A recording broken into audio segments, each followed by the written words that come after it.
幻想水湖伝の最新情報をお届けする幻想水湖伝ライブ、いよいよ始まりました。オープニングを飾っていただいたのはメトロベリーで幻想水湖伝1より幻想の世界へでした。この後もこのオーケストラの名曲を皆様にお聴きいただきたいと思います。最後までぜひお楽しみいただきたいと思います。さあ改めまして、本日の司会進行を務めさせていただきます森一丁と申します。よろしくお願いいたします。斉藤さん、はい、すごいですね。オーケストラの演奏迫力違いますよ。もうちょっとね感動しました。初回特別。なるほど。改めまして内藤さん、自己紹介お願いします。はい、幻想水湖伝の IP プロデュースを務めます内藤です。よろしくお願いします。よろしくお願いします。内藤さん、いよいよ3月6日ですから、2日後です。はい、2日後に幻想水湖伝 1&2HD リマスター門の紋章戦争、そしてデュナン統一戦争が発売となります。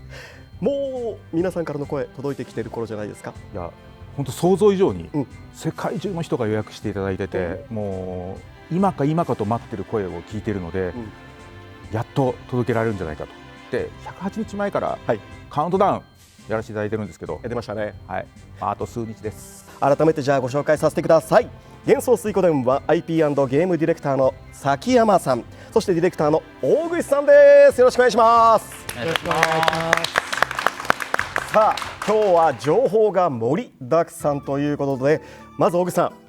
プラットフォームがなんだかいろいろ追加されているとお伺いしましたが。はい、すでにご存知の方もいらっしゃいますが、新たに遊べるプラットフォームを追加いたしました。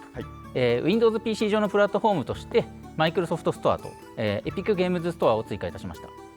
詳細な情報に関しましては公式サイトに掲載させておりますが、さまざまなプラットフォームにて遊べるようにしてまいります。はい、他にも情報ありますか？はい、ご要望の多かった、難易度選択について追加しております。こちらですけれども、1、2ともに、各タイトルイージー、ノーマル、ハードの3つから選択可能にしております。また、発売前ではあるのですが、ここで、製品のバージョンアップのお知らせがあります。発売前に、不具合の修正だったり音量バランスの調整、一部テキストの、修正しております。イベントタイマーの、停止という機能を追加いたします。ゲーム内の中に、制限時間のある、イベントが存在しているんですが、こちらを気にしてしまうあまりに、せっかくのプレイなんですが集中できないということがありましたので、こちら製品完成後とはなりますが追加することといたしました。じゃあもうゆっくりなんかイベント楽しめると。そうですね、こちらの機能ですけれども、原作通りにプレイしたいお客様もいらっしゃると思いましたので、オンオフができるようにいたしました。助かります。こちら各プラットフォーム3月6日以降に、オンラインでのアップデートが必要となりますのでよろしくお願いいたします。さあ他にもあるんですよね。そうですね、ファンの方からご要望の多かった LINE スタンプを作りました。原作に登場するキャラクターをミニキャラクターにして、普段使いできるようにしたミニキャラスタンプ、それと、原作に登場するセリフをそのまま使いました、セリフスタンプとなります。こちらの2種を販売いたします。ミニキャラもすごいけど、文字数そうですね、どえらいことになってません？ミニキャラの方は原作を尊重して使いやすく、意識して作っているんですが、セリフ版の方は崎山の方がどうしてもこのセリフは入れたいというお話がありましたので、なかなかの文字量になってます。こちら原作セリフを使ってますので、ネタバレにご注意して使いください。なるほど、いろんな制約を自分で作らないといけないわけですよね。大口さん、これちょっとチョイスもそうなんですけど、崎山さんにちゃんと言わなかったんですか？そんな文字数入りませんよとか言った上で僕の方でも、これは必要だなっていうふうに思いました。なるほど、2人してこれ崎山さんどうですか？そうですね、普段使いの方はね、やっぱりミニキャラスタンプの方で、セリフはコレクション要素として目的を分けて制作しましたので、セリフスタンプはもう視認性よりも、その再現性っていう方を重視してました。例えばやっぱり原作であるのは点々点の数だとか、びっくりマークの数だとか、一部こだわりすぎっていうところもあるかもしれませんけど、それが良いと思って今回のスタンプのにしました。びっくりマークの数とかにもちゃんと意味があるんですよね。そうですね、やっぱり大きさで、声がないにしても、その音量が聞こえてきたりだとか、ドットが1個多い少ないでその間があったりとか空気だとか重いとかっていうのがやっぱりそこに込められてるんだということで、そのままもうスタンプであろうとも再現性を重視して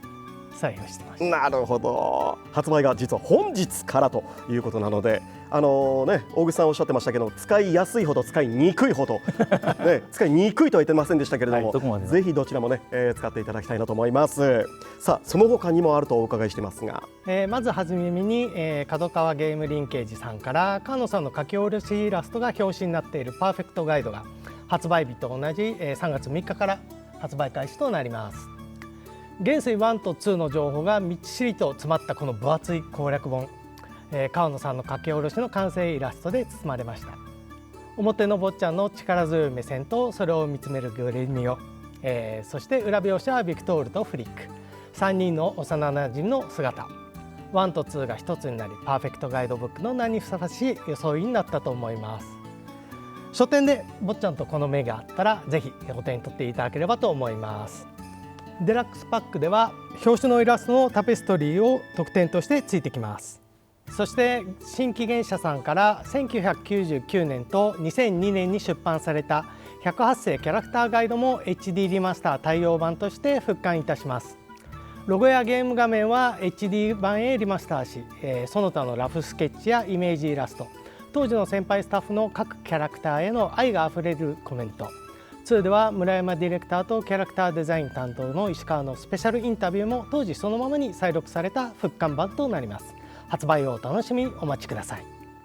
カラオケパセラさんでは現在コラボメニューを開催中です。グレミオンのシチューや可愛いムクムクのハニトーが楽しめます。3月31日までの期間限定となりますので、ぜひ足を運んでみてください。そしてグッドスマイルカンパニーさんからは坊ちゃんのネンドロイドが3月3日より受注開始予定となります。 TGS ではグレー一色のサンプルモデルでしたが、色がついた SD の坊ちゃんの可愛らしさが完成しました。武器や手なども交換可能ですので、様々なポーズで坊ちゃんを楽しむことができるおすすめの一品となっています。そしてアーケードゲームのプライズ商品として2種類のブランケットとアクリルスタンドがこの3月から順次登場します。ブランケットはこのように108世のドットキャラクターが並んだブランケットとなっています。アクリルスタンドはキャラクターとセリフがセットになった商品となっています。3月6日、3月30日の期間でアニメイト秋葉原店でムービックさんより各種オリジナルグッズの販売や発売を記念した原画展の展示、フォトスポットの設置も予定しております。これからもさまざまな形で元帥の世界をお届けさせていただきます。今お届けできるグッズやコラボの関係は以上となります。はい。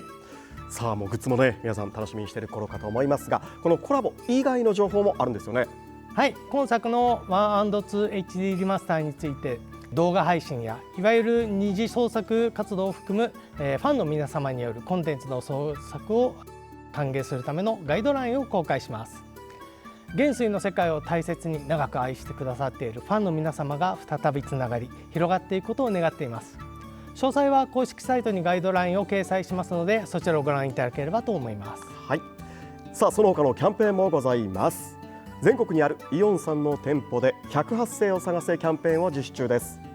本日からどちらかの店舗に何の粛清が設置されているのか公開いたしました。抽選で川野さんのサイン入りのポスターが当たりますので、ぜひ参加してください。ということで改めて盛りだくさんですね、内藤さん。はい、昨年の発売日の発表と、TGS 台北ゲームショウとかもう本当に多くのファンの方たちに囲まれまして、すごいたくさんファンがいるなっていうのを実感できました。で、20年以上前にこれ作られた作品なんですけれども、その時の村山さんはじめ、原作の先輩たちをしっかりとこの時代に蘇らせるために、もう本当ゲーム以外にも楽しめるとこたくさんちょっと用意してみたので、ぜひみんなでゲームも HD マスターの世界も楽しんでもらえればなと思ってます。本当その話題にこと書かないっていうのはすごくいいですね。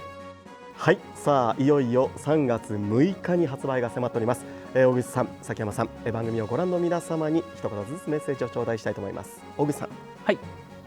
まずはいつも応援いただきありがとうございます。幻想水湖での世界をこれから長く皆さんに楽しんでいただくためにも、始まりの1と2を今の環境でしっかり遊んでいただけるものとしてお届けしたいと思って作りました。発売後は皆様のご意見にも目を通してこれからに役に立てたいと思います。本作で幻想水湖でに触れることのできるお客様、人たちが増えることを願っております。最後に、ダウンロード版の予約特典の入手ですがまだ間に合います。この番組の、概要欄の URL からご購入いただけます。ぜひ楽しんでいただけたらと思います。よろしくお願いいたします。ありがとうございます。竹原さん、この元帥の火を消してはならない、復活させなければならないという決意から始まったプロジェクトが、大串ディレクターや関係者の皆様の仲間の力を借りて発売日この告知にたどり着き、そこを起点に東京ゲームショウでの幻想水湖伝が生まれた瞬間の展示やフューチャー部門賞の受賞、10月8日の108世の日、オデッサから始まった108カウントダウン、台北ゲームショウ出展などもさまざまな活動を通じて国内外の元帥ファンの皆様から数多くのコメントをいただきました。一人でも多くの人に時代が変わってもこの色あせることのない波乱万丈のストーリーを体感していただき、一人でも多く元帥ファンを増やしていけるように、これからもこの世界で繰り広げられる物語を大切に発信していきたいと思いますので、よろしくお願いします。はい、ありがとうございました。さあ、それではここで改めてですが、幻想水湖伝 1&2HD リマスター門の紋章戦争デュナン統一戦争のローンチトレーラーをご覧ください。どうぞ。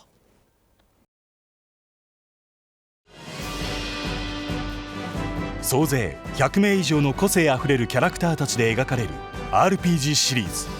幻想水湖伝。その原点である2作が最新ハードで一つに。幻想水湖伝 1&2HD リマスター。シリーズの原点である幻想水湖伝1門の紋章戦争。暴君と化したかつての英雄により混乱を極める帝国。主人公は解放軍を指揮するリーダーとなり、仲間を集めながら荒んだ帝国の圧政に抗っていく。理想、名誉、友情、忠誠、愛情、野望、多くの思いが解放軍と帝国軍2つの旗の下に渦巻く。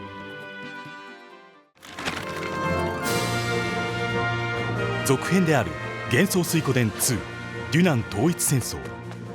主人公たち3人の幼なじみが王国と同盟軍の間で巻き起こる大きな運命の渦に翻弄されていく。休戦協定が結ばれていたはずの都市同盟から突如奇襲を受ける王国軍の主人公と幼なじみの上位。再び争いの火種がくすぶる世界で主人公たちはそれぞれの正義と向き合っていく。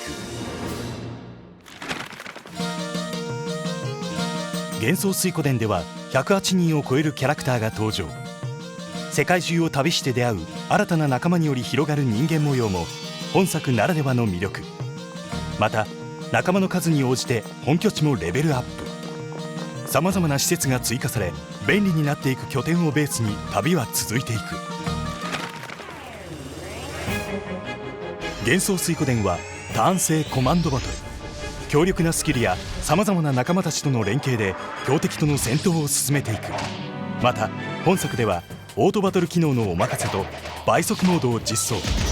戦闘シーンをスピーディーに進められることでより物語へと没入することが可能に。自軍と敵軍に分かれて戦う戦争イベントや1対1で戦う一騎打ちイベントといった通常バトルとは違う白熱した戦いにも注目。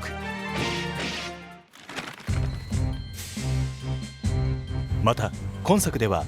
オートセーブ機能、ミニマップ、セリフログ機能、キャラクター間での装備の入れ替えなど冒険を快適に進める新機能が実装。背景グラフィックやキャラクターイラストなどを HD グラフィック化し、フィールドも一新。30年の時を経て新たに紡がれる壮大なストーリー。幻想水湖伝 1&2HD リマスター門の紋章戦争デュナン統一戦争3月6日発売。さあ内藤さん、次の情報の前なんですけれども、去年の TGS で内藤さんファーストステップという言葉を結構使っていらっしゃったような、これセカンドステップ、サードステップ、フォースステップといろいろなステップがあるわけですけれども、これは何か進展があったりしたんでしょうか。そうですね、まずステップの考え方なんですけど、本当に復活させるためには結構一歩一歩をちゃんとしていかなきゃいけないなと、はい、なんで今回の皆さんに先ほどまでいっぱい盛りだくさんで紹介した HE リマスターがファーストステップです、ただ今回ファーストステップやってる中でですね、皆さんの熱い予約もそうですし、実はあんだけの取り組みも含めて、はい、本当多くの方たちがいろいろ集まってきたので、このファーストステップはいけるというところで、本日はセカンドステップ用意しました。セカンドステップ、はい、これちょっとかなり気になりますけども、はい、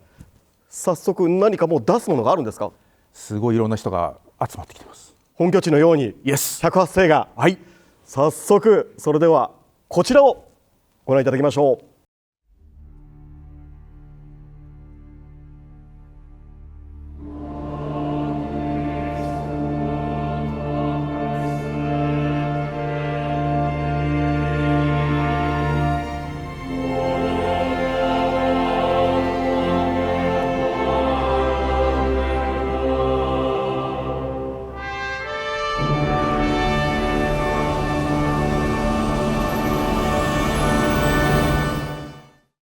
なんと幻想水湖伝アニメ化決定。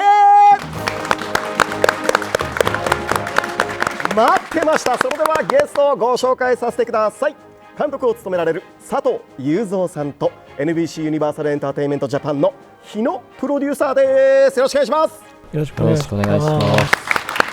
それでは佐藤監督から自己紹介をお願いいたします。はい、幻想水湖伝アニメーションの監督を務めさせていただきます佐藤雄三です。よろしくお願いします。よろしくお願いします。続いて野さん。幻想水湖伝のアニメの制作のプロデューサーを務めさせていただきます日野と申します。よろしくお願いいたします。よろしくお願いいたします。さて内藤さん、はい、まずはこの幻想水湖伝アニメ化ということなんですけども、どういった経緯で始まったんでしょうか？ですね、セカンドステップってさっきお話したんです。はい。ファーストステップはまず原作である、一番の原点である 1&2H リマスターをしっかり出していくこと、はい、でありとあらゆるプラットフォームで遊べること、でセカンドステップ何にしようと思った時にこの幻想水湖伝の物語を今のファンからまた新しいファンも含めて、はい、いろんな人に接点を持ってもらおうと思っているところが、セカンドステップなんですね。なるほど。でここの復活させようと思った時に、原作の村山さんの良さとか、はい、ああいうところを踏まえて軸ぶらさずどうやって伝えようかなと思った時の一つがアニメだと思ってしっかりとこのアニメを向き合っていきたいなと思ってやってます。やっぱりこのゲームまだ触ったことがない人たちのじゃ入り口になる、はい、ということなんですね。はい、これ日野さん、このアニメ化ということなんですが、これ最初聞いた時っていかがでしたか？そうです、ご縁があってアニメ化のお話を伺いまして、はい、このコナミさんが持たれるこの素晴らしい IP を、一緒に本当に復活に並々ならぬ情熱をお持ちであったので、それをやっぱり目の当たりにして自分も一緒に弊社としてもご一緒したいなと思いました。なるほど。これ皆さんもうね多分制作に関わられ始めたところだとは思うんですけれども、どういう感じですか？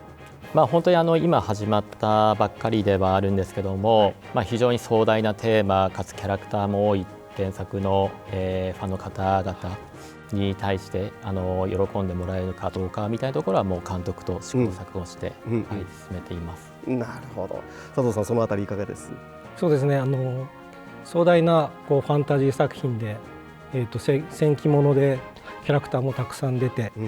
これはもう日本の誇るべき作品になるんじゃないかという意気込みで作っていますね。内藤さん、これ元帥どのシリーズのものを出そうと思って？シリーズのファンの方は、多分さっきのイメージビジュアル見た瞬間に、もう分かってると思うんですけど、幻想水湖伝2です。2、これは日野さん、やっぱり2を描いてみたかった。本当シリーズの中でも特に2は主人公と上位、七海を中心とした普遍的かつ強いドラマ性があるので、本当にまず初めにシリーズの中でもアニメ化するべきは2ということを思いました。これ佐藤さん、イメージビジュアルも、作られたということなんですけども、いかがでしたか？そうですね、まず皆さんに、お見せする、ビジュアルとしてはやっぱり約束の場所というのが、キーになるんじゃないかなと、全ての物語の始まりの地でもありますし、まずそこから、映像を出していくべきかなと思いまして。なるほどね。じゃあ日野さん、改めてこのアニメ「幻想水湖伝」どんな作品になりそうですか？幻想水湖伝には東洋のみならず西洋でしたり日本でしたり、本当に多様な文化が混在している世界観、それが本当に魅力的だなと思ってます。あとそこに生きるのも人でしたり亜人でしたり本当さまざまな人々が仲間になって一つの目標に向けて協力し合うという、本当グローバルでも強く、勝負できるコンセプトだなと思ってますので、そういったコンセプトでしたりメッセージというところがきちんとアニメからも伝わるような作品にしていけたらなと思っております。なるほど。佐藤監督にも、ねお伺いしたいんですけども、ネットフリックスの、エクセプションでね、すごい色使いだったりとか、もう本当にSF 作品としては独創的な作品に、仕上がっているかと思うんですけれども、佐藤監督が入ることによってどんな作品になるのか、ちょっとすごく興味があるんですけども。この作品はゲームがベースですが、壮大なファンタジーで戦記物であり、大河ドラマというような形になるので、SF 的な要素もあり、その中でちょっと自分が培ってきた、デジタルの要素だったり、そういったところを出していければなと思っています。すごくなんか想像がまだできないんですけども、楽しみは増えました。ありがとうございます。はい、苦労されている点とか、また楽しみが増えた点なんか、そういうところもお伺いしたいんですが。そうですね、ゲームがもともとすごい魅力的なので、はい、そこをいかにアニメに、引っ張ってこれるかみたいなところはありますし、やはりゲームとアニメというのはやはり違うものがあり、主人公一つ取ってみても、名前のついたキャラクターになって、ただ選択肢を選ぶのだけではなく、どういったセリフをどういった芝居でっていうところから考えて、再構築というか、しているところですね。なるほど、非常に楽しみなんですけども、内藤さん、これ制作会社どちらなんですか？コナミアニメーションです。コナミアニメーション、ほう、はい、で今回テレビシリーズアニメとしては初の作品なんですね。でコナミアニメーション自体は、アニメの作画にうちのコナミのゲームの CG などのゲーム制作で付き合ってて CG などの制作ノウハウをプラスしてハイエンドなアニメが作れる体制構築してますので、こちらできっと素晴らしいアニメができるはずです。なるほど、はい、新情報についてはぜひね、続報を待っていただきたいなと思っております。さあ、それでは最後に視聴者の皆さんにメッセージをお願いします。日野さん。はい、アニメ幻想水湖伝というビッグプロジェクトに携わることができて、非常に光栄に感じています。その上で私のようなゲームをやっていた、プレイしていた方々のみならず、この IP が持つ非常にキャラクター同士の関係性でしたり、ドラマチックなストーリーというところを、これからたくさんのお客様の方に届けていきたいなと思っております。今後アニメの情報が出ていくと思いますので、一つ一つ丁寧に届けていきたいなと思ってますので、どうぞご期待ください。応援のほどどうぞよろしくお願いいたします。ありがとうございます。では佐藤監督、ゲームの世界観や魅力を広げていけるようなアニメ作品になればとスタッフ一同、鋭意制作中でございますので、どうぞよろしくお願いします。はい、ありがとうございます。内藤さん、あれですね、現場とかせっかくだからコナミアニメーションがやってるということで入ったりカメラ入ったりとかしましょう。そんなに簡単に約束して大丈夫ですか？大丈夫です。ありがとうございます。それではアニメの続報、皆さん楽しみにお待ちください。それではここで再びオーケストラの演奏をお届けしたいと思います。幻想水湖伝2より彼方の星月夜のテーマです。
さあ内藤さん、次の情報は？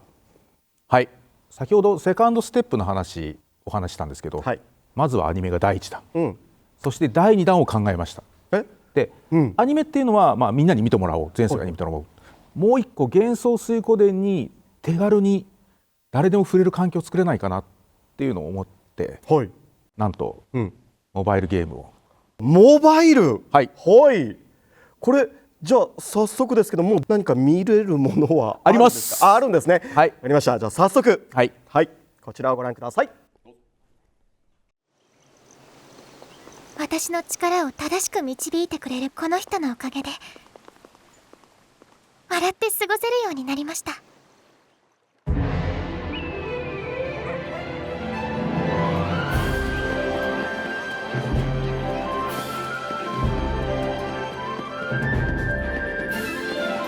お前には紋章の才がある。だからこそその力とどう向き合うのか、自分で答えを見つけろ。世界を創造したとされる27ある真の紋章。変化の紋章はそのうちの一つ。心の強さが人を引きつけ、強い者たちが集まってくる。それは里の将来にとっても大事なことです。若様、若様。紋章を出せ、紋章を出せ。おい、なんだよこれ。風の噂によるとあなた珍しい紋章をお持ちのようですね。私、なんてことを。逃げろ。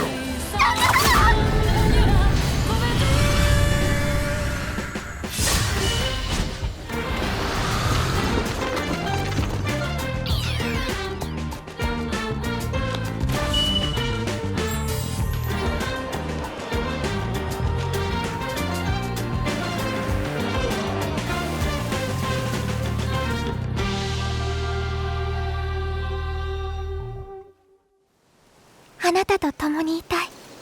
私はもっと変わりたいんです。幻想水湖伝スターリープ。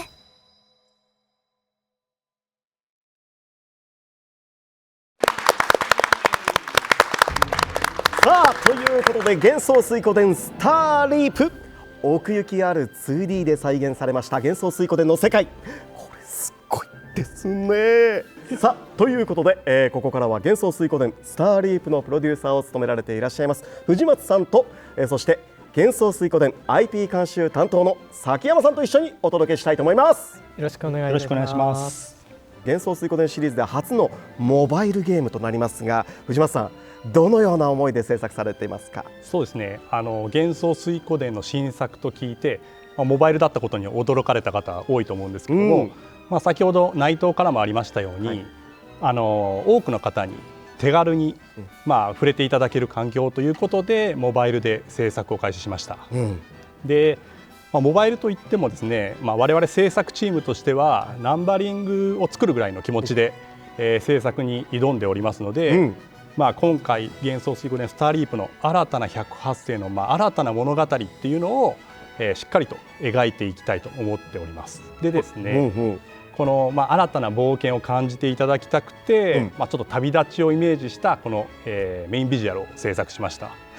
これね、幻想水湖伝スターリープ制作する上で多分こだわりのポイントとかがたくさんあったと思うんですけども、多分今ネット上にすごくざわざわしてるのが、いっぱい出てきてると思うんですよ。これちょっとまず解消しましょうか。あら、そこから言っちゃいます。だってそうですね、今回幻想水湖伝スターリープを作るにあたって、舞台が、過去のナンバリングの、幻想水湖伝の世界と、同じもので、同じ、太陽暦の、中での物語になってます。並行してるってことですか？その中でしっかりと生死に残っていくストーリーになっていくって感じですね。じゃあ前段とか後段とかっていう話に。そうですね、今回のスターリープは、実はスタートは幻想水湖伝1の少し前数年前、それを言うと5の少し後になるんですけども、そこからスタートになるので、同じ世界、同じ太陽暦の中で物語が展開していくということは、その辺のキャラクターとの絡みも出てくるという、そういうことになります。なるほど。ちょっとじゃあこだわりからまず聞いていきたいと思います。そうですね、まずはグラフィックですね。はい、トレーラーにも出てきてたんですけども、過去の街であるグレッグミンスターとか、にぎわってる街っていうのがあったと思うんですけども、そこで多くの人々が生活している様子であったりっていうのが出てたんですけども、街によって、小さかったり大きかったりいろんな特色があると思うんですけども、そういったRPG で新しい街に着いた時ってすごいワクワクするし、その街の中を探索する楽しみっていうのがあると思うんで、そういうところを結構大事に作ってますね。でグラフィックっていうところで言うと、その街の中でのキャラクターの動きもそうなんですけども、シナリオの演出であったり、バトルであったりっていうところのキャラクターのドットの演出ですか、そういうところはすごいこだわって作ってますね。やっぱこのティザートレーラーでもグラフィックへのこだわりっていうのはもうビシビシ伝わってくるわけですけども、よかったです。サウンドはいかがですか？そうですね、サウンドもかなりこだわってまして、何でしょう、今回のスターリープに合わせた新曲っていうのももちろんあるんですけども、BGM として過去の特徴的な街の BGM をオーケストラアレンジしてゲームに入れ込んだりっていうところで、結構こだわってまして、さらにですね、結構な数の生音、楽器の生音を収録してましてですね、昨日ちょっと数えてみたらですね、100曲ぐらい生音収録してまして、100曲生音、打ち込みも入れると150曲ぐらい BGM 作ってまして、かなりこだわってるというか力を入れて作ってる部分の一つですね。これ崎山さん、通常のゲームではあり得る数ですか？もう完全にコンシューマータイトルと同じですね。幻想5も同じぐらいあったので、それをモバイルで。そうですね。しかも生演奏。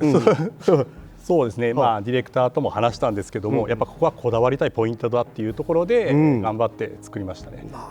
音でいうと、他にもサウンドエフェクトであったり、ボイスであったり、BGM 以外の楽曲っていうところも、とにかくこだわって作ってますね。これセリフのところだけ、僕ちょっとだけ聞かせていただいたんですけども、その声優冥利に尽きるというか、すごく息とか、あと普通切るでしょっていうところの声を残していらっしゃって。そうですね。で、特にメインストーリーではフルボイスになってますんで、そういった役者さんたちの演技っていうところも頑張っていただいてるんで、できるだけそれを効果的に使いたいなと思って頑張ってますね。なんかあれモバイルでいいんですか？頑張りすぎてます。本当ですよね。さあ今回新しい物語、新しい108世ということなんですけども、どのようなストーリーになるんでしょうか？先ほど言ったようにナンバリングと同じ幻想水湖の世界の中で行われますっていうのもありますし、今回真の紋章の一つである変化の紋章がちょっとキーとなってくる、物語になってますね。1の数年前から始まるんですけども、実は今回スターリープではいろんな時代が描けるようなちょっと仕組みが入ってまして、いろんなナンバリングタイトルの前日譚後日譚みたいなことにもなっていくかな。メインは今回のスターリープの主人公と108世たちの物語なんですけども、そこが進んでいく中で、過去作で描かれなかったところっていうのも見えてくるものがあるかなと思ってます。それは崎山さん、じゃあ監修して、過去の人たちの登場するところ、その前後含めてスターリップ全体がちゃんとその幻想水湖伝の世界観というところで皆さんに楽しんでいただけるという形で監修させていただいてます。じゃあ見えない部分だったりとかの今回新たに分かることが出てくるってことですよね。世界観とかキャラクターを崩さないようにっていうことはもう当然注意しながらも、その幻想を応援してくださっているファンの皆様はもちろん初めて幻想水湖伝の世界で遊ぶ多くの皆様に楽しんでいただけるように心がけていますし、作られたものの監修というだけではなく、より面白くなるようにという形でアイデアの提案とかもうざがられるぐらい行っているというような、たくさんいただいてます。うざがってはないですけどただすごくやっぱりそのね厚みが出てくるってことですよね。そうですね。ストーリーにもね、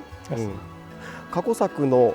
子たちが出てくるキャラクターが出てくるってことはその子たちも含まれた108世。基本的には、今回の、主人公を含め新しい108世を集めていく物語になります。完全にじゃあ別なんですね。そうですね。今回の物語と思っていただければ。今回の物語で108世また楽しめると。はい。過去作の子たちは一緒にバトルしたりと。そういう要素も入ってはきますね。一つはメインストーリーの中では先ほど言った同じ世界で行われてますんで、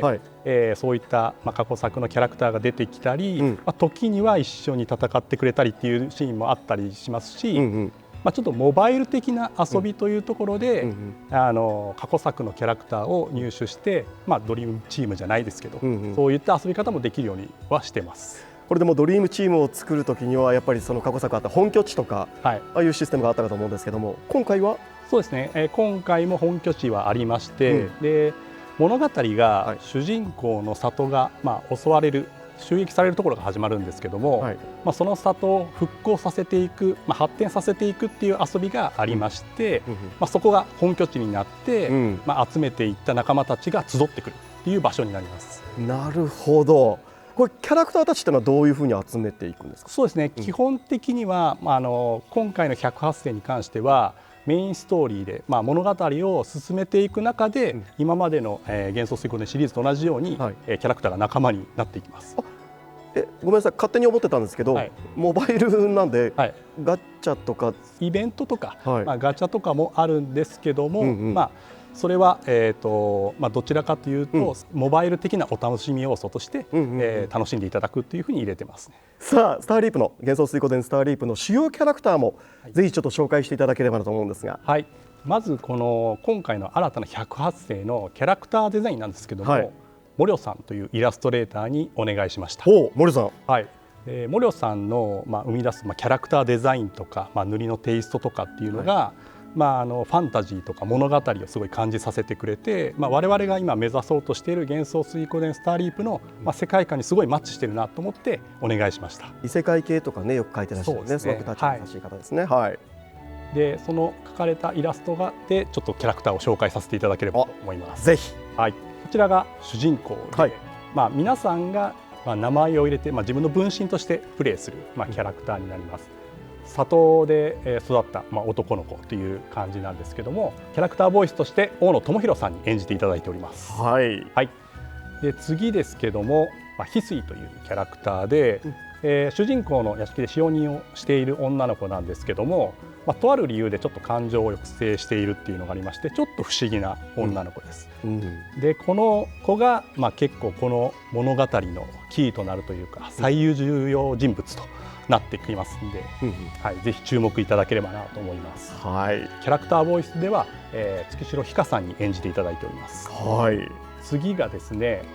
主人公の父親です。主人公の暮らす里をそもそも作った、キャラクターでして、大人の強くて頼りがいのある、キャラクターになってまして、キャラクターボイス大塚明夫さんにお願いします。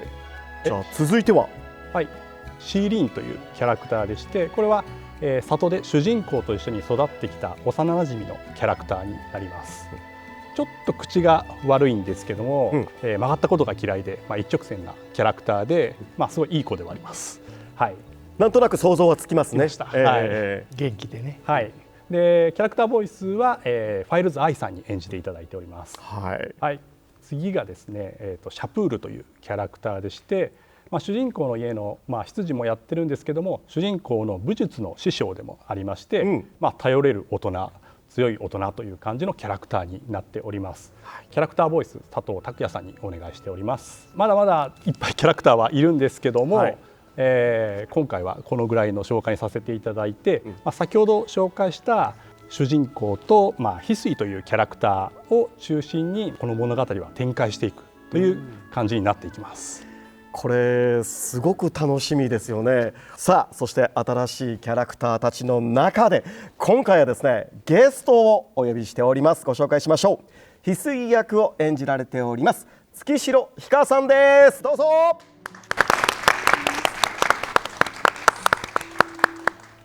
改めまして自己紹介お願いします。はい、幻想水湖伝スターリープで翡翠を演じさせていただいております月城ひかです。よろしくお願いします。謎めいた役だとおっしゃっていましたけども、そうですね、今回の主要キャストで、はい、これ選ばれた時ってどう感じになられました？そうですね、まず資料をいただいた時から設定とかこうビジュアルとかを見てて、さっきもちょっとお話ししてたんですけど感情を抑制してるみたいな、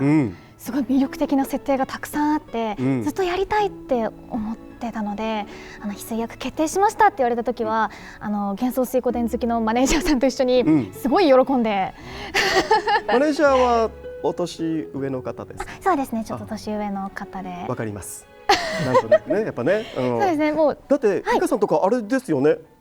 この幻想水湖伝が始まった時にはそうです、生まれてないですね。もう30年前ぐらいですもんね。まだ生まれてないですね。でも本当にね、親御さんとかに言ったらすごく喜ばれるコンテンツだと思いますよ。そうですね、ちょうど多分世代だと思うので、すごい今喜んでると思います。これ翡翠という役、すごく演じるの多分難しい役だと思うんですけども。そうですね、翡翠さん自体は多分感情がないわけではないけど、やっぱとある理由で抑制してるっていうことから、どういうふうに感情を出していったらいいのかっていうのがもう最初すごい探り探りだったんですけど、演じながら対話していく中で、こんな感じなんだっていうのを徐々にこう掴んでいく、最初ね、だって一番若さゆえに弾けたい芝居をしたい頃ですよ。それを抑制させるって申し訳ない。どういうことですか？もうね、どんな展開になるのか、ぜひ皆さんもね、楽しみにしていただきたいと思いますけども、月城さん、なんとこの後この公式番組を MC 私と2人でやっていただけるということなんですよね。そうなんです、ちょっと番組 MC は初めてなんですけど、精一杯頑張りますのでよろしくお願いいたします。お願いします。こちらの幻想水湖伝ライブは今後先ほどおっしゃったように定期的な配信を予定しています。今回ご紹介した幻想水湖伝スターリープの最新情報のほか、幻想水湖伝に関するアニメやイベントなどの最新情報もどんどん紹介していきますので、皆さんどうぞよろしくお願いいたします。はい、よろしくお願いします。これ勝手に僕らが定期的にって言ってるわけじゃないですよね、内藤さん。はい、定期的にしっかりと情報を届けていきたいと思っているので、ぜひよろしくお願いします。よろしくお願いします。お願いいたします。これから週に1回の番組になるということね。定期的。なるほどなるほど。さあ、ということなんですけれども、本当に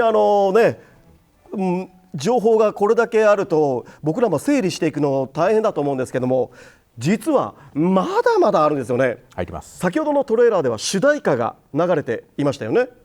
ですよね。はい。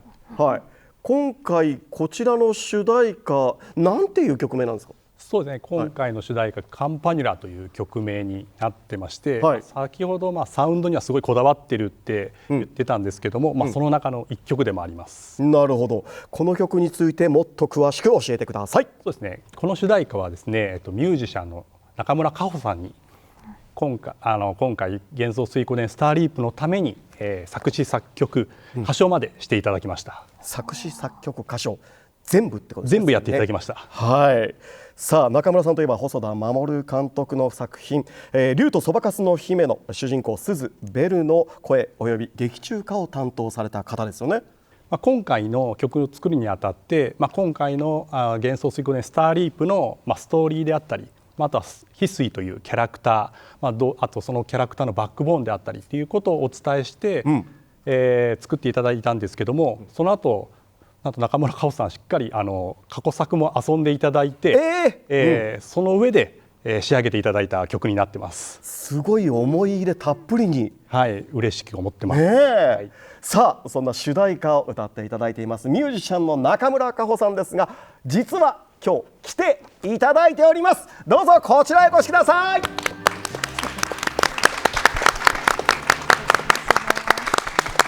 改めまして中村佳穂さんです。よろしくお願いします。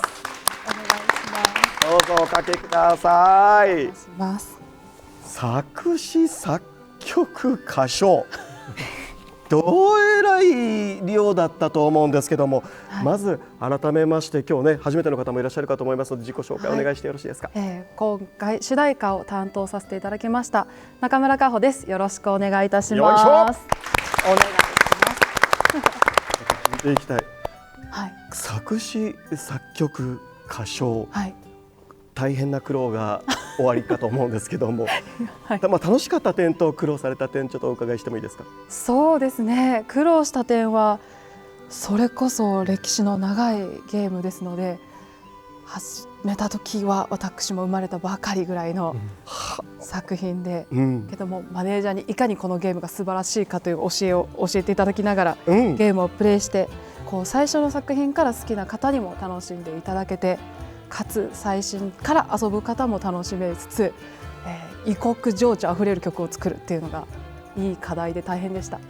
いい課題で大変だ。でもそれやっぱ望むという挑戦とする気持ち、楽しかった点、これ書いててすごく当てはまるななんていうことってありました？実際大陸の音楽、なんか広い土地、島国なので日本はこう広い土地の音楽とか、そういう感じを知りたいなと思って旅行に行こうってまず思って、どちら？昨年モンゴルに行きました。大草原、馬に乗って、今回のカンパニュラ作るためのどんな曲がいいかな馬に乗りながら、揺られて、そう揺られながら、今回も今日着ている服もそのモンゴルで仕立ててもらった、日本の布なんですけど、けどなんかそういうこうなんだろう、違う世界の国を感じながら、そのなんかイメージを落とし込んでいったのが、こうミュージシャン冥利に尽きる仕事だなと思って、そういうのはやっぱ楽しい作業になるんですか？いや楽しいですね。やっぱりこう曲を作ってると違う自分になれたり、違う国にいるような気持ちになれるっていうのがいいところなので楽しかったです。ある種やっぱりその声優とかとね同じで、違う役になれたり違う歌い方ができるっていうのは、確かに、そうですね。なのでこう今回私が作詞作曲歌唱しましたけど、こう自分のためのというか自分が作ってる曲とはちょっと違うお題をいただきながら作るってことが普段ないので、すごく楽しく作れました。この曲名カンパニュラについては、ゲームをプレイさせていただくにあたって、こう本当にこう戦争とかこう自分の運命で戦わなければいけないっていう場面がこうたくさんあったと思うんですけど、こう光と影の部分もすごく濃く感じていて、それがあってこう光を感じる作品だなと思ったので、こうその影の方にもフォーカスできるようなタイトルにしたいなと思って、カンパニュラっていうすごい綺麗な花なんですけど、花言葉がこう失われた命っていうないものに対して思いを馳せた花言葉の花だったので、こう今回の作品、そして幻想水湖伝にぴったりかなと思って今回タイトルにさせていただきました。すごい正義の反対はまた別の正義みたいな、それぞれにある考え方がね、幻想水湖伝ありますけど、すごく歴史が長いこう物語としても長いので、こうそれが時が経った時にこう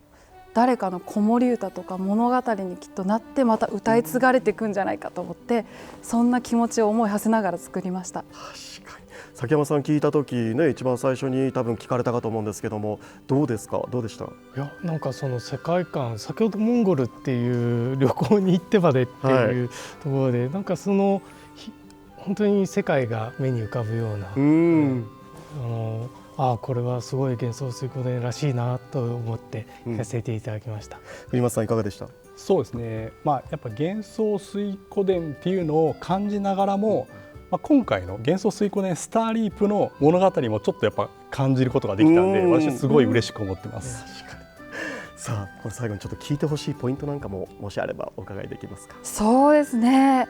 本当に私曲は絶対こう聴いてほしいっていうことがないので、多分それぞれこうプレイしてらっしゃって思い入れのあるシーンって多分別々だと思うので、曲とセットで一緒にこう楽しんでいただけたらなと思います。なるほど、本当に自分自身で感じる感想をそれぞれに持っていただきたい。ぜひぜひ。わかりました。さあ、そしてなんと実はもう今日はなんとメイキングビデオも作ってまいりました。それではそのメイキングビデオ曲紹介お願いします。カンパニュラです。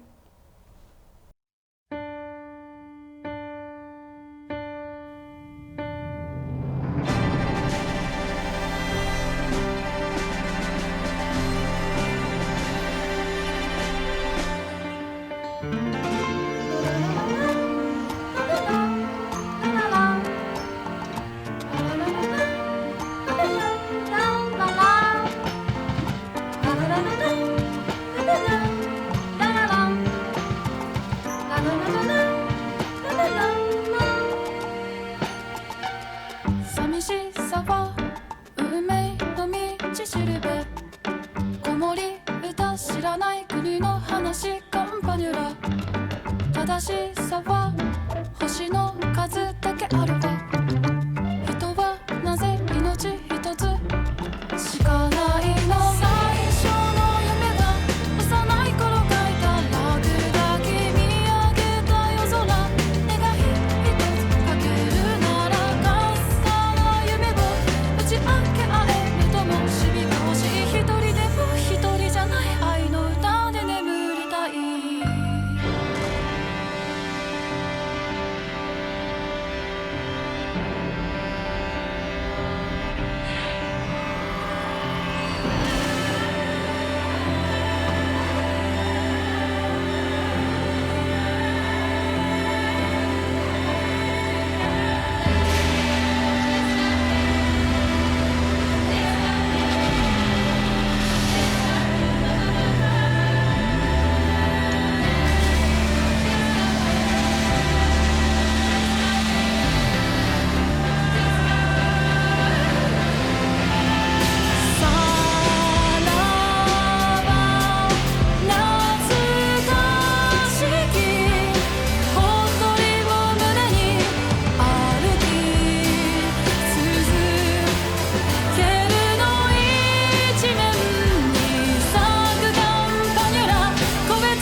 私が泣いてるオレンジ色に染まる街、家に帰る子供を追いかける影、それを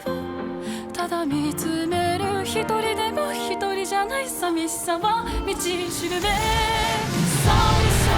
夢は幼い頃描いた落書き、最後に一つ叶えられることあるとするなら、同じ夢を持つあなたの話を聞いた後、土の下ありがとうさようならで眠りたい。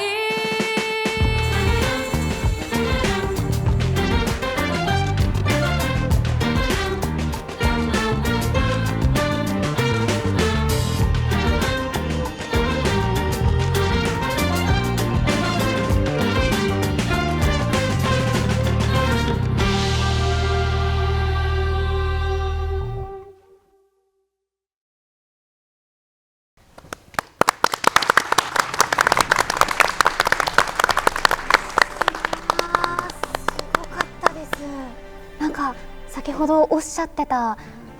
誰かの子守歌になればいいとか、受け継がれていくような歌にっていうのがすごく伝わってきて、はい、なんか作品のすごい影の部分もしっかりとなんか表しているような感じがしてすごかったですなんかすごい余韻が、はい、私も今初めて聞かせていただいたんですけど、ちょっと衝撃と余韻がすごくてうまく言葉がまとまらないんですけども、なんかこの一曲で全部ストーリーを説明するんじゃなくて歌でメロディーで伝えるってすごいですね、やっぱね。嬉しいです。藤本さん、これ全部入ってる？そうですね、なんかもう本当に幻想水湖のスターリープの物語、知ってもらうとよりこっちの曲の方も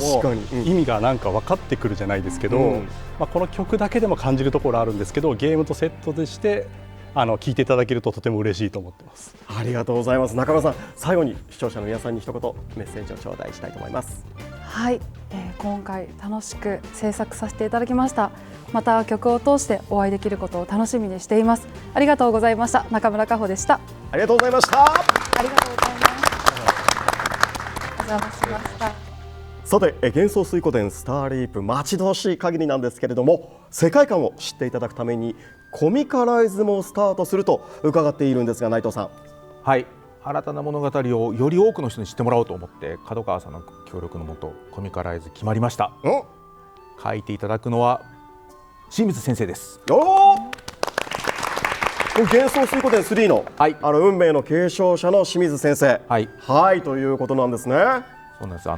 幻想水湖伝もう書いてもらうなら清水先生しかいないと思ってお願いしてきました。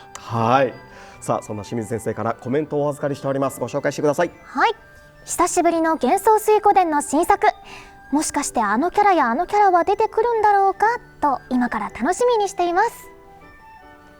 ということです。清水先生、ありがとうございます。さあ、そしてさらに素敵な色紙もいただいておりますね。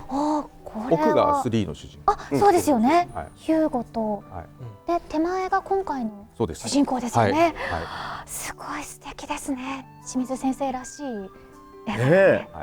書いていただいてとても嬉しく思ってます。で、過去にコミカライズされてた3のヒューゴと、今回のスターリープの主人公ということを2人を書いていただいたということで、私とても嬉しく思ってます。これ清水先生もやっぱり喜ばれていらっしゃいました？非常に喜んでました。いや、そうですよね。すごい楽しみにしてるっていうことなので。これ実際にどのぐらいから読めるとかってなんとなく今ね、すごい鋭意準備してるのでちょっとお待ちください。わかりました。随時この番組の中で紹介していきたいなと思ってます。わかりました。ということで以上がモバイル情報となります。藤松さん、崎山さん、どうもありがとうございました。最後に視聴者の皆様に一言ずつ頂戴したいと思います。藤松さん。幻想水湖伝ファンの方々には、幻想水湖伝の新作として、期待に応えられるもの、そしてまだ知らないという方々には、このゲームを通して、幻想水湖伝の楽しさをお伝えできるようなゲームにしていきたいと思っております。で、制作チーム一同ですね、全力で取り組んでまいりますので、応援ぜひよろしくお願いいたします。ありがとうございます。竹山さん。スターリープはもう本当にパラレルものでもifものでもなく、この元帥シリーズ作と地続きの歴史と地理を共有する新たな歴史物語です。27の真の紋章の一つ、変化の紋章。もうこの変化の紋章っていうだけでもう今ネットがざわついてるんではないかなと思います。この紋章が本当にどのような形でこの物語に登場して戦乱に影響を与えていくのか、そこで紡がれる物語を全力でサポートしていきたいと思います。ものすごい楽しみにしておりますので、制作できるだけ早く僕らも触ってみたいと思います。よろしくお願いいたします。ありがとうございます。さあ、それではここで再びオーケストラの演奏をお届けしたいと思います。幻想水湖伝スターリープ用にオリジナルで作曲した主人公軍のテーマ、皇軍星のもとに、通常戦闘曲の苦難を超えてフィールド曲の芽吹きの荒野です。3曲特別メドレーです。どうぞ。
はい、ということで今日はまだまだ盛りだくさんですけども、次内藤さん何でしょうか。はい、セカンドステップ、今のところアニメ、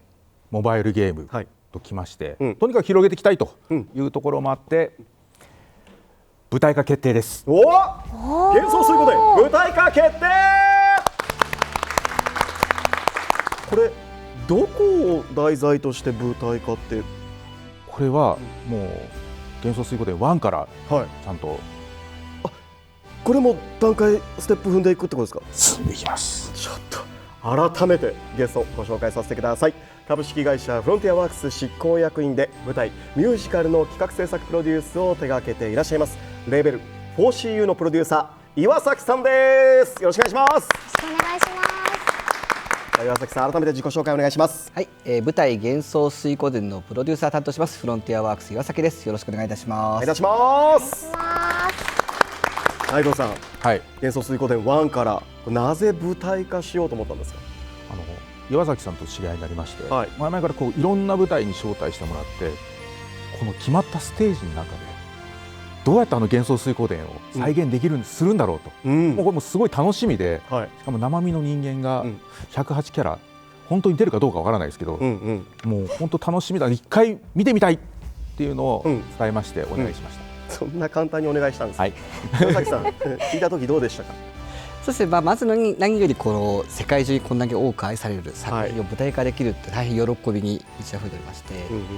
特にこう舞台はやはり魅力的な物語、登場人物がいないと成り立たないんですが、この幻想水湖でそれがすべて兼ね備わっていると思いましたので、これは確かにこう生身の芸人が演じたらとても演劇としても本当に最高の作品になるんじゃないかと思いまして、それでやらせていただくことになりました。確かにでも世界観だったりとかも舞台装置もそうですけども、何よりも脚本とか気になるところですよね。今回幻想水湖伝1、あくまで原点ということで、主人公坊ちゃんの物語を描きたいという思いがすごく強くてですね、ただこう元気正義感だけではなく、すごく悲劇的な運命であったりですとか、彼が背負うものというのはすごく大きいものがありますので、彼の物語を描きたいというものはすごく大きかったかもしれないですね。なるほど。これ演出はどなたかもう決めてらっしゃる？はい、脚本演出の中屋敷典人さんと、もう演劇の中ではもう皆様もう中井敷さんって多分きっと伝えると言っていただけると思うんですけれども、実は一緒にやるのは今回初めてなんですけれども、そうなんですね。今回この話をいただいたときに真っ先に中井さんにお願いしたいという思いがありまして、ちょっと個人的にちょっとネットから、ちょっと長いこういう思いでこういうふうにしていただいたんですとちょっとメールをさせていただいた結果返事いただいて、快諾していただいたってことがありましたので、個人的にもすごくご一緒できることで。全然知らない中 DM したんですか？そう、DX でメールの方だったんですけども、多分きっとすごい長い文章を来てなんだこいつと思ったかもしれないですけども、でもその厚さが気に入っていただいて、そうですね、ちょっと怖くて聞いてないんですけども一応それが伝わったんではないかなとは思っています。そんな中屋敷さんから今回ビデオメッセージをお預かりしておりますので、こちらをご覧ください。こんにちは。この度演出を担当します中屋敷典人と申します。舞台化ついに演劇化でございます。プレッシャーはもちろんですが、ドキドキワクワクが止まりません。現実が放つ素晴らしい魅力、壮大な世界観、そして熱い人間ドラマ、これらを楽しみにぜひ劇場へお越しください。俳優たちの生のパフォーマンスが皆様をお待ちしております。それでは劇場でお会いしましょう。独特な手の振り方でしたね。そうでしたね。前にやってましたけど、ね、岩崎さんの厚さを全部受け取ってるじゃないですか。そうだと嬉しいですね。そうなると今度キャスティングなんかも気になるんですけれども、今日はそちらの情報を持ってきました。早速ですがこちらです。ご紹介させていただきます。主人公坊ちゃん役は岡村直樹さん、グレミオ役は和田拓馬さん、レッド役は長江亮樹さん、フリック役は山田ジェームズ武さん、ビクトール役は磯貝龍子さんとなっております。今もうすでに決まっている方がこの5名と。そうです。これ何か補足情報内藤さんありますか？山田さんが元帥のめちゃくちゃ不安で現場に極みを持ってきてる、そういう噂を聞きました。本当に自分が好きな作品にまさか出れるとはっていうのね、すごく思ってると思います。今回この1位ということなんですけども、この後も引き続き。そうですね、原点というからにはぜひちょっと続けていきたいところあるんですけど、まずは皆様にこの第1弾を見ていただいた上で、なるほど。じゃあ幻想水湖伝スターリープあたりで、これは出れるかもしれないですね。そうですね。何年後でしょうか。さあということで舞台化、楽しみな方たくさん増えていくかと思います。最後に一言お願いします。はい、舞台幻想水湖伝は2025年12月東京京都の2都市で上演させていただきます。幻想水湖伝のファンの皆様はもちろん演劇ファンの皆さんにも喜んでいただけるようなステージをお届けしますので、何卒よろしくお願いいたします。はい、岩崎さんありがとうございました。ありがとうございました。さて、そろそろお別れの時間が近づいてまいりましたが、もう本当になんて言うんだろう、実家に帰った時のおかんのお土産ぐらいすごい情報量でしたけども、内藤さんいかがでしたか。本当にこの幻想水湖伝セカンドステップを踏まえて復活させるべく、もう本当いろんな方たちに出てもらって、いろんな方たちの協力のもと紹介できて、まずは一安心。本当ですよね。ただ一つ注意しておきますけど、1回の番組でやる量じゃないですね。でまだあるんでしょ。あります。はい、もう1個あります。お願いします。コンサート決定しましたよ。幻想水湖伝1、幻想水湖伝2と本日発表した幻想水湖伝スターリープのコンサートを5月5日隅田トリフォニーホールにて実施が決定いたしました。よいしょ。もう本当にね盛りだくさんですけども、こちらのたくさんの情報は幻想水湖伝スターリープをはじめ公式サイトでも、随時ご紹介させてください。番組内では全てお伝えできないような内容でした。もう本当にすごい量でしたが、これもですね公式 X では今日の情報のリマインド、そして随時新しい情報もポストしてまいります。幻想水湖伝スターリープに関しては本日より新規 X アカウントを開設しておりますので、皆さんぜひぜひフォローよろしくお願いします。はい、お願いいたします。さあということで、今回ですね、お届けしたこの幻想水湖伝、情報なんですけども、実はですねまだまだ隠している情報が多々あるよとお伺いしておりますので、定期的に行くんですよねこれ。はい、定期的にやらせてください。ぜひね、もうこれからも月島さんよろしくお願いします。よろしくお願いいたします。はい。さあそれではですね、お別れのお時間となりましたが、改めてこの HD リマスター、アニメ化、そしてモバイル、舞台、グッズ、コンサートと、これ本当に盛りだくさんでしたけれども、改めて月城さんからまずは感想をお願いします。そうですね、先ほど前半は私横で見てたんですけど、その時からいろんな人の思いを感じて、今回私がもう初めて知る情報もたくさんあったんですけど、本当にいろんな人の思いが積み重なって新しい幻想水湖伝がここからスタートしていくんだなっていうのをすごい感じて、今から私もワクワクしています。これからもよろしくお願いします。はい、お願いいたします。さあそれでは最後に内藤さん締めてください。バチッと。はい、まずファーストステップ HD リマスターの話、2日後ですから発売、ぜひ皆さんよろしくお願いします。はい、でセカンドステップ作りました今回で、セカンドステップはたくさんのものを仕掛けてます。で次のステップ行くためにはしっかりとこのセカンドステップを踏んでいきたいなというところで、段階はいくつもありますけど、駆け上がるというよりは着実に一段ずつ上がっていくことが幻想水湖伝の復活につながると考えておりますので、ぜひ皆さんの応援よろしくお願いいたします。はい、ぜひ皆さんね108ステップまで見届けていただけたらなと思います。さあそれではオーケストラの演奏で最後はお別れしたいと思います。曲名は幻想水湖伝2よりオープニング BGM 序章、戦い、悲しみ、幻想水湖伝2のテーマです。皆様ご視聴ありがとうございました。さようなら。ありがとうございました。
み